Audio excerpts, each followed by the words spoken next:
Hey guys, welcome to the garage on a cold Sunday afternoon. At least it's sunny for now. It seems to be all sort of seasons in every hour, if you like, today. But never mind, that's my daily weather report. So today we're going to look at prop shafts and put them back together. And just for the new people out there, I want to give you some hints and tips about what not to do and what to look for when you're doing them. Because I've seen some pretty bad disasters in my time, and I'll try and get a couple of pictures up for you and show you what can go wrong. But I'll go through how to do it right, I think, and I'll go through how to do it wrong and maybe see if we can break something. So without further ado, let's get to the bench and have a look at what we've got. Okay, so as ever on the bench here, I've got the tools we're going to need. So this is to rebuild them, not to strip them. So I've got my circlip pliers. I've got an old circlip, which I'll show you what I do with that in a minute. I've got some tools here that I've made to press in and out, but you can use sockets. You don't need to use, I've made these particularly special. I've made them out of nylon so they don't sort of scratch anything, just because I have some nylon lying around. This aluminium ring here, you'll see what I've got that for. It's just for a little one-off little scraping tool. Little tool here. These things are fantastic for focus. They're fantastic. Come on. Put that on a bench, it'll focus then. They're fantastic for removing O-rings and stuff. Really, really good. It's a little dental tool. And then we've got all the parts of the prop shafts here. We've got the yokes, sliding yokes here. And then over here we've got the actual main shafts. There's the rear on the right and the front on the left. Remember, the front one's the longest on a Puma. And then we've got the actual old UJs here as well. You're probably wondering why I stripped this down. I stripped it down because I had one tight UJ, and then when I actually took it apart, I realised what happened is that water had got in behind this seal here. You've got this white sort of nylon seal, and then you've got, I'll show you in a bit more detail, but you've got a rubber seal behind that, and water had got in there and it caused corrosion, and that was why it was stiff. So I'm replacing that one because it had actually destroyed this seal as well. So I'm replacing that UJ. It also gave me the chance to have a UJ to mess around with and experiment with.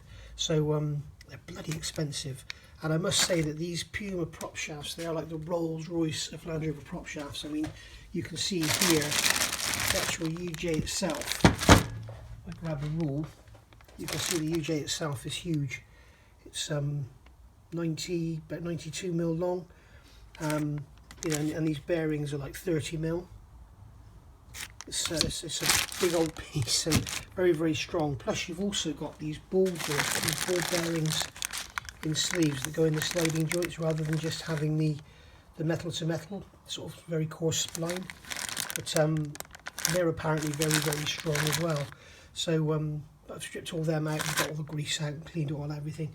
As you know, everything on this thing that wasn't painted green is rusty. So on this here, just so you know, because I'm big gauze pliers, I had a run there in the primer, so I sanded it out.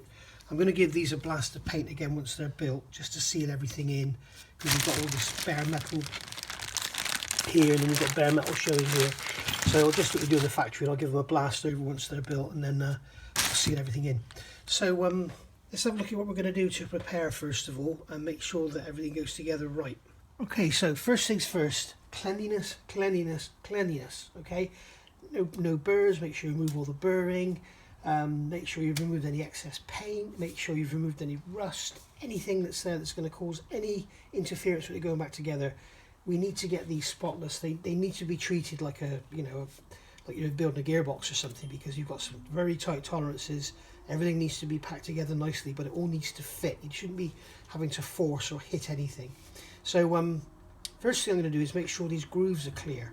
Now, as you know, these things are built in the bare metal state and then they're painted.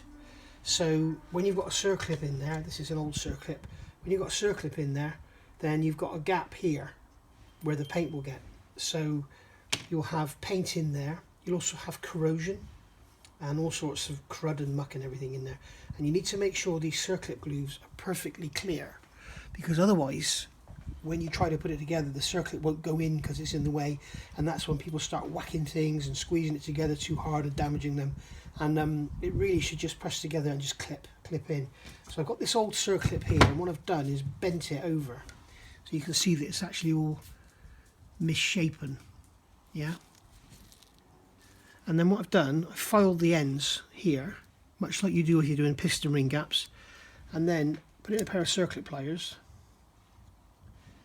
like this, and bend it out, okay, so to misshape it, and then you can come along here, put it in the groove, just like so, and then with the circlip pliers, run it around the groove, push it forward and backward because the groove is wider than the circlip, and that will just scrape away any rust or paint or anything that's still in there.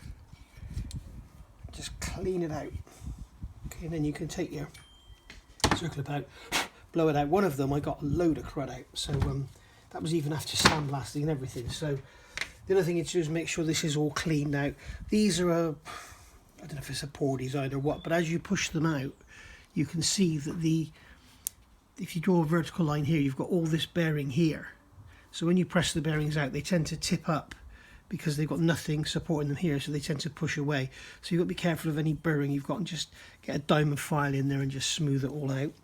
If you are reusing any of the old circlips or any of the old UJs, make sure you get any burring off of here and make sure you put them back in the same way as they came out, so any raised lips you have got from tapping them out.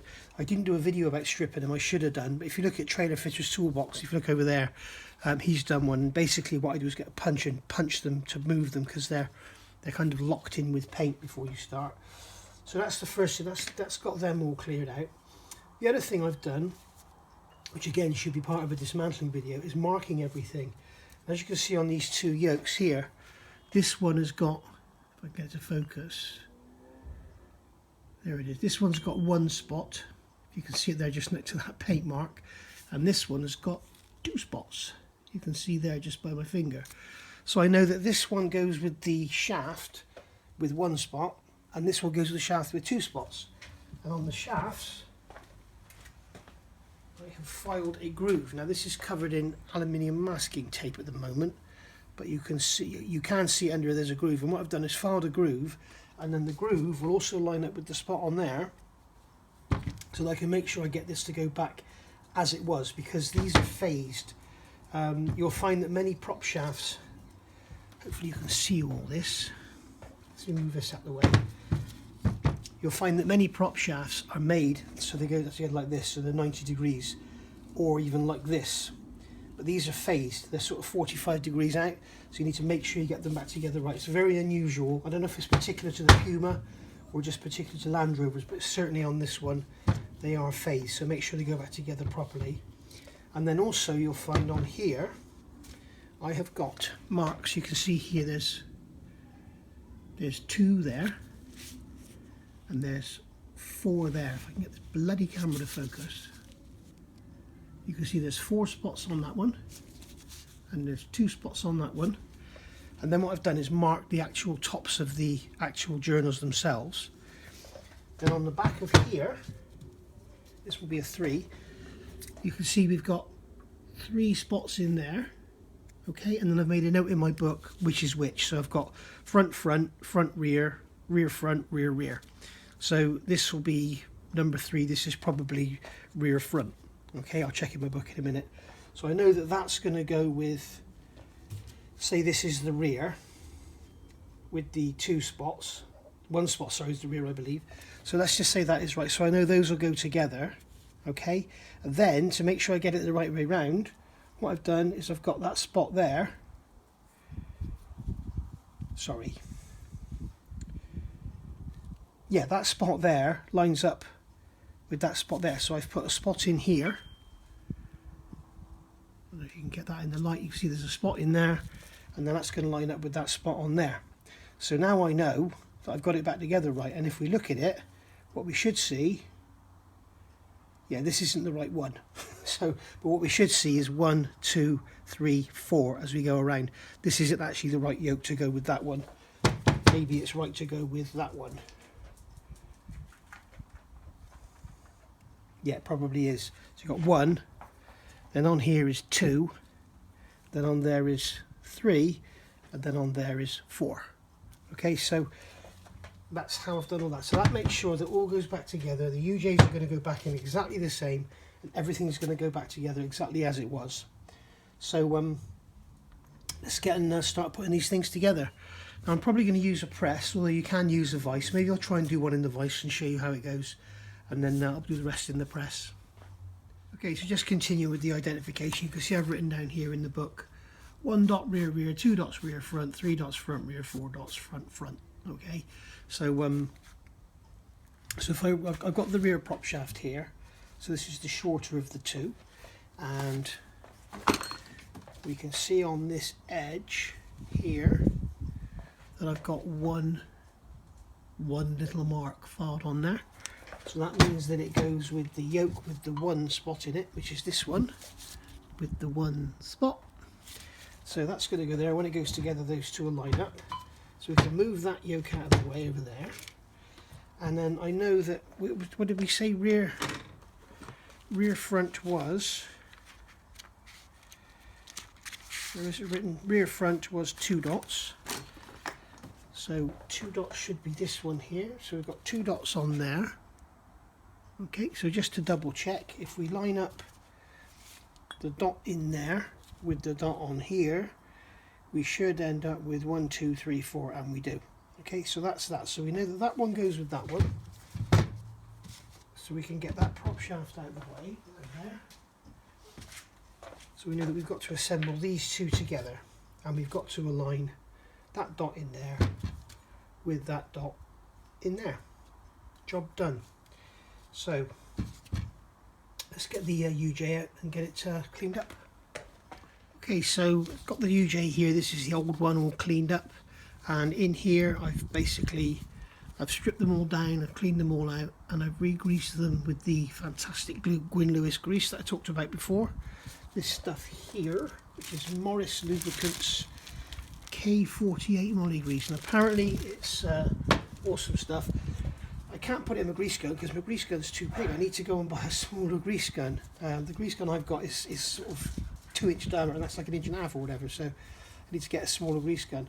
So these are going to go together here, and we need the hole there for the grease nipple faces down the drive shaft. So just to double check that, if I put this yoke here with this yoke here and line those two up, I've got 1, then 2, then 3. Okay, so if I put this UJ in this way with the grease nipple facing you, I've got number 1 here. Okay, so this one should be 2, and it's not. 2 is that one, so I know now that it goes that way. So we're going 1, 2, 3, 4, the same as it is marked on here. Okay, so this is what it's all about, is getting it all put back together exactly the same as it came apart, and then we shouldn't get any troubles. So what I'm going to do first of all is put some more grease in here, just inside this seal area, because that's where it rusted on one before, and I'll show you a damaged one.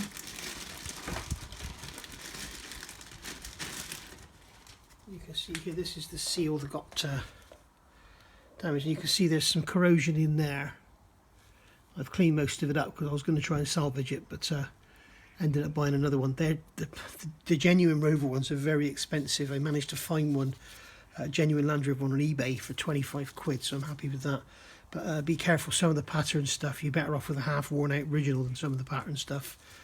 You know, be careful where it's coming from. So that's a worn out one. That's going to be our... Oh, and this here you can see I've turned this diameter down. I just put a step in there, and it enabled me to press this through the yokes and actually clean them out. So that's what I did there. Right, so let's look at getting all this together. First thing I do, as I say, I'm going to put some grease in there. Right, so I've got the the UJ now. Now, if you remember, I said my grease gun was too big, so I've now had to order a new grease gun on Amazon. I was going to go and get one from Screwfixers, but they haven't got any stock. So I've ordered one on Amazon. That's going to come tomorrow. So what I've had to do, because these UJs have all been cleaned out, I've had to go in and basically force grease in there with my finger to make sure that there's the drillings here, to make sure they're all filled with grease, so that when I actually come to grease it, it's not just all pumping air. So there we go. So right, I've marked them up. I've got 1, 2, 3, 4. So that's all good. There's the 3. So what we're going to do is put in the vise. Now, I'm normally going to use my press for this, but I'm going to show you in a vise so that you see how to do it, because you may not have a press. Make sure the grease nipple is not in there. Okay, reason for that is when you compress everything, you want the grease to be able to move around. You don't want to be sucking the grease out when you pull the cap off, and then having it dead heading, pushing back in. So just make sure there's no grease nipple in there. Also, it gives you a bit more room. Now remember, the grease nipple's got a force face down the drive shaft. So what we're going to do is we're going to take these all off, okay, like so. Okay, and then I'm going to give it a quick clean off, just so I don't get plastered in grease when I'm trying to put it together. Alright, so that's number one.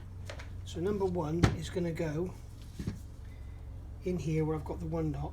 So that's just going to sit in there, and we're just going to introduce it, and then we're going to check that we can get this in.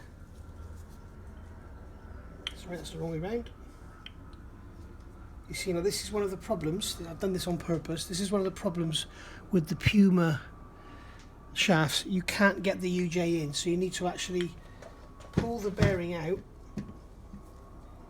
have the UJ in, and make sure the bearing is nicely in there. Okay, now the other thing is you can't push this home onto the bearing because the neck here is in the way. So all you can do is get it like halfway in. So you need to be very careful here, because what you can do, and I'll show you in a minute with a scrap one, is you can pick up a roller and push it down the side and end up at the bottom. So you need to be very careful that you're not going to destroy your UJ, because with these that can be an expensive pastime. Now my vise, as I say, isn't quite big enough. I've made these tools so that sort of sits in there, and my vise isn't quite big enough. So what I've got to do is initially start by just pressing this in without the upper tool, and just press that in like so. Just go so far, and then I can get the tool in there. You can see what I'm doing, and then I can press this in. I'm going to make sure that UJ goes in fully. At the moment there's no strain on that UJ at all, and I'm going to push it. I'm going to make sure it goes too far. Okay, so I'm pushing it almost all the way through, like that. And the reason I've done that is so that I can make sure I can get this bearing on, which is going to be number 3. So I'm going to make sure I can get this bearing on here. Okay, and then slide this through and make sure that I'm not disturbing any of those needle rollers inside. As I say, I'll show you in a minute what's going on. So what I can do now is put this in here, in this side, and I'm going to put this in the vise. I'll start it without the upper side of the tool and just gently push. It shouldn't be difficult to push in. If it's hard to push in, there's something wrong. Okay, so that like that, I can just check now that these needle rollers, you see now that one is going in there lovely, and that one doesn't really want to go, which probably means it's not square. So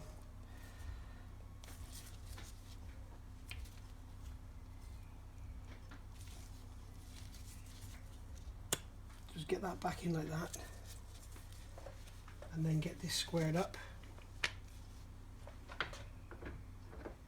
It really is not a good design, these Puma ones. They're there's nothing there really to lead them in. The bearings are quite short in comparison to the diameter. So now you can see what I'm doing is I'm pressing that in, and you can see that goes all the way home. See here, it's gone all the way in, and there it's gone all the way in. If it goes into like that far and stops and you can't push it anymore, you need to get the bearing out by pulling it out. Don't start pressing it through, because it means one of your needle rollers has come dislodged. Okay, so now we've got that like that. We can put that in there. You can fit this in here, I think, just about, yeah. As I say, I'm going to be using the press to do this, not the vise.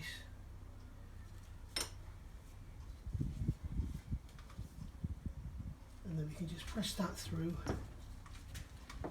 like so. All the time checking this is nice and free, making sure we're not fouling up anywhere. Okay, and then I'm going to centralise the tool in there.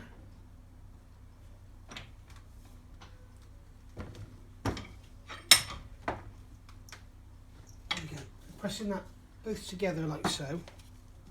Now what I'm doing is pressing this one up against the UJ into that one. So you can see it's a little bit tight, but I haven't graunched it up. It's not, you know, mega tight or anything. So what we can do now is grab a circlip. Make sure you've got the circlip the right way round. Now these are very good circlips. They have square corners, if I can show you. Both edges are square. Some cheaper circlips, they're like stamped out, and they'll have one edge will be rounded and one edge is sharp. And you need to make sure that the sharp edge is towards the travel. So in this case you'd want to make sure the sharp edge is out, because the bearing's trying to push out. So never put it in with the rounded edge in, because then it could work its way out. But with these, because they're being used again, I need to make sure they're the right way around, because we've got a slight amount of damage around those holes on one side. So I'm going to plop that in there, just like so. So that's gone in. It's nice and firm in there. And then we can do with the tool, let's come along. I'm going to use this little aluminium ring in here to space it out. I can just gently press it through now up to that circlip until it stops. Oops. Grab that ring, and then I can come along by another circlip, make sure it's the right way round.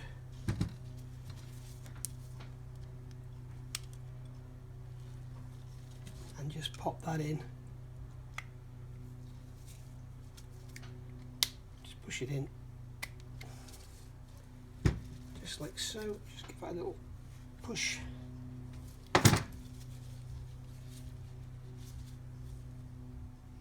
Now it's not quite gone in properly. So what I'm going to do is just put my tool on the top of the circlip. In fact, I'll use a piece of aluminium, or I could use an old bearing. Put that on top of the circlip and just give it a tap, and now that's gone in. Lovely. So it hasn't got in actually at all. Now what people are tempted to do now is get a tool and press down on that bearing to push the other side out, and that is when you start causing damage, because you press that through there and you can end up pressing the UJ through. So you need to be very careful what you're doing here. So what I'm going to do is go off camera and just give this a little gentle nudge, and then I'll tell you what I've done after. Okay, so all I did, put this down on here, okay, end of a Phillips screwdriver, and just tap down in the holes and it snapped in, and then I've just gone round with a punch just to make sure, and just giving it a little tap sideways just to make sure, and it's, you can see now that it's seated in there fully with no issues whatsoever, and the other side is exactly the same. So there we go, and that's free to move. It's nice and stiff, which is what we'd expect, and all good to go. So I'll go on now and get the other part put together. Okay, so same again. Got my number 2 bearing here. I've got the UJ sat in here. Let's put it sideways so you can see what I'm doing, and then I'm just going to pop this down in here.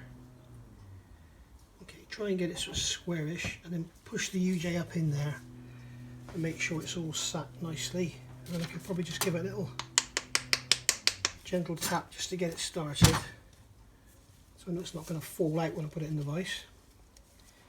Then I can push my tool onto there and then put this in the vise like so.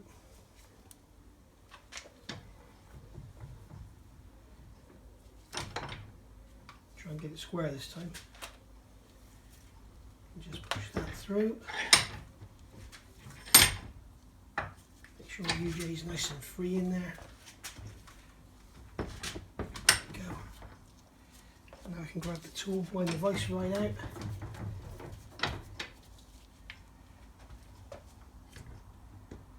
Push that in there like so.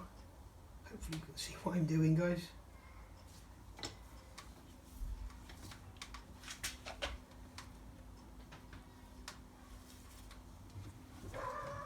And then I can push that through like that. Okay, and that's why I made this with a stop on it, so that it only goes out that far. You can see it only comes out to that distance there. And then I can grab this bearing, just offer it up in there like that, and make sure that this UJ is going to slide into that bearing nicely.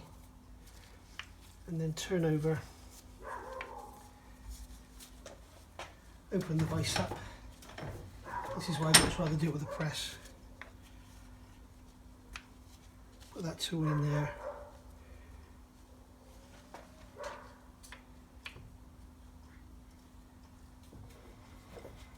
By the way, that tool's slightly narrow, it would have fitted. So press that in there now and make sure nothing is getting fouled up. So you can see the UJ slides happily between both. Okay.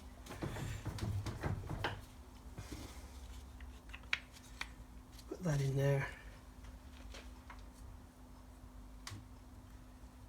Nope, still not enough. Yes, it will be if I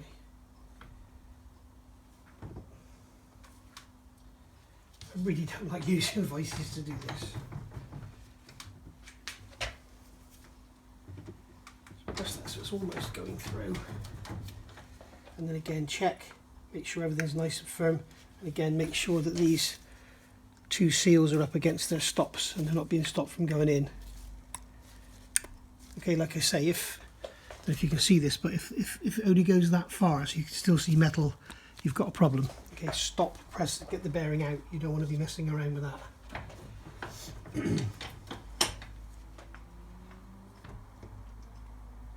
And then we can press this in.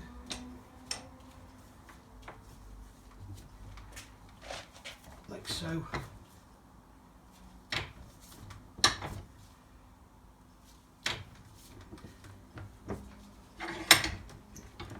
That's it, that's that in there. Okay, all good. So now we can grab the aluminium ring and just press it through, or just use the vise because this one doesn't need the ring because it doesn't have this shoulder on it. So I can just get that in there.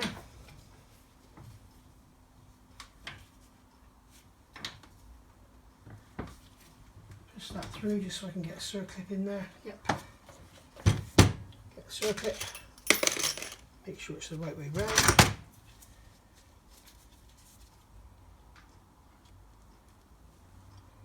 Stick that down in the bore. Make sure it's sat in the groove where it should be and not outside the groove. And then we can just come along now.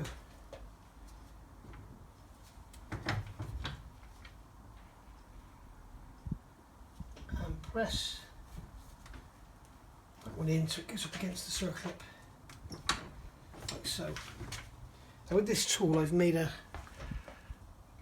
diameter in the centre so it's pushing the whole bearing, it's not just pushing on the outside. And one of the problems people do, they often use a socket. If you can imagine this is a socket and you're pushing down the outside and you can actually push the spider out through the centre. If I can find it, I'll show you a picture now. But that's what you need to try and avoid. So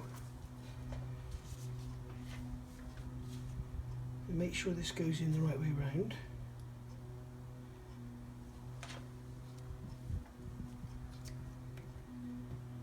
Push it down in, and that's snapped in there straight away. Okay, now you can see that with this one here, the gap between the tangs is wider than that one there, which means it sounds like it's gone in, but it hasn't. So what I'm going to do is just sit this on this little tool here, and then with my punch, I am just going to gently